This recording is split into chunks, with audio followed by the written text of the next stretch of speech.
কিছু বাইকের গতি রকেটের মতো। গতির দিক থেকে সেরা 5টি বাইক দেখে নিন। Number 5, MV Augusta F4 1000R। 2006 সালে বাজারে আসা এই গতিদানব ঘন্টায় প্রায় 300 কিলোমিটার ছুটতে পারে। বাংলাদেশি মুদ্রায় ইতালির এই বাইকের দাম 1,32,00,000 টাকা। Number 4, Honda CBR 1100XX super blackbird.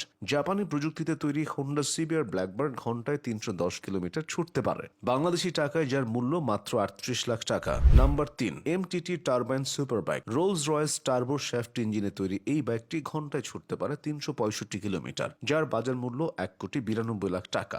Number 2, Suzuki Hayabusa. জাপানের সুজুকি কোম্পানি এই বাইকটির নাম দিয়েছে জাপানিজ একটি পাখির নামে, কারণ এই বাইক ঘন্টায় প্রায় 400 কিলোমিটার অবধি ছুটতে পারে। Number 1, the dodge টমহক। 4 চাকা বিশিষ্ট এই মোটর বাইক সারা বিশ্বে তৈরি করা হয়েছিল মাত্র 10টি। এর সর্বোচ্চ গতি ঘন্টায় 560 কিলোমিটার। বাংলাদেশি মুদ্রায় এর বাজার মূল্য প্রায় 6 কোটি টাকা।